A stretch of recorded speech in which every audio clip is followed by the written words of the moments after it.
When somebody said, hey, you know, what religion are you? I was proud to say that I was Mormon. Even though I didn't have a spouse that was LDS, I did everything centered around the church.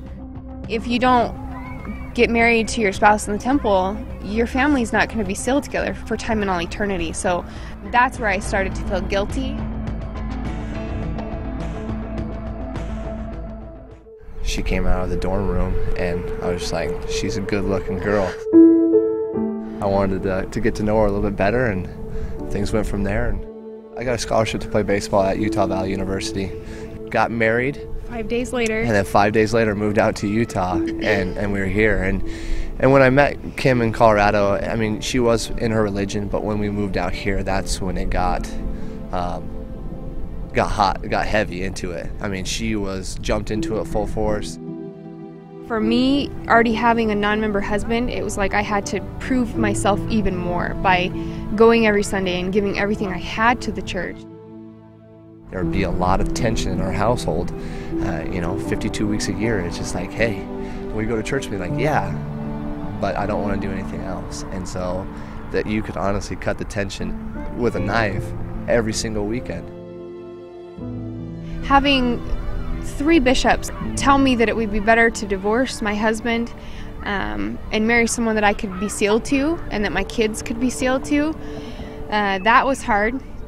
But then just this overwhelming sense of emptiness that I experienced, I think is what ultimately drove me to leave.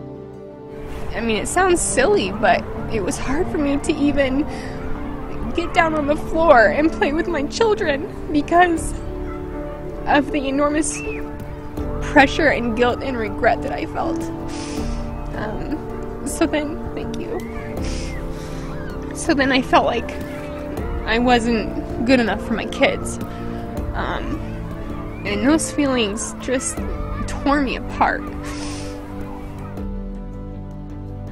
I got to the point where I recognized that I wasn't happy, and I started to look at why I wasn't happy. Ultimately came down to the fact that I didn't have God in my life. And so I started thinking about, well, what do I need to do to have God in my life?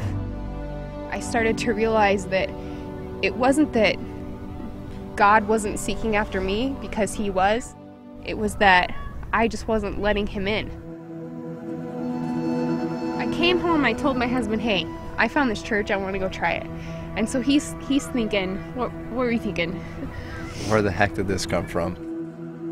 I think for me it was more just sitting down and reading the Bible, reading God's Word, and reading, Jesus telling the Jews that He came for the weak and He came for the sick, and feeling like I was in that broken down place, and that He was speaking to me. So it sounds like you've got some thoughts of that you want to go. I made a list of things that would be great. I heard about Russ and his wife Mindy, and I basically stalked them, by email, because I knew that they had gone through what I was going through, and I knew that I would only get through it if they were there to help me.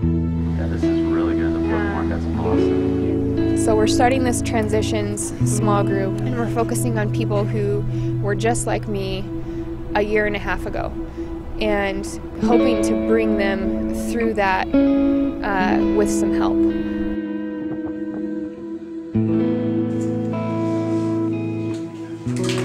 When I met Kimberly, we just really clung to each other. It's hard to find people who have come from where you have, and once you do find that person that understands what you're going through, you cling to them. It's so important to have that support system when you leave Mormonism, because it would be easy to get sucked back in if you're not strong in what you believe.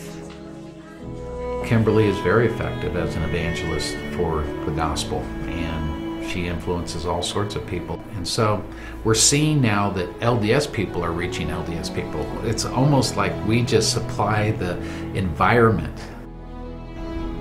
So I really think that God put me here in Utah for a specific reason. He gave me the specific storm, if you will, of leaving Mormonism in Utah And I really think it was because I'm meant to help others leave. I want to be there to help them because I know that it's a very lonely journey.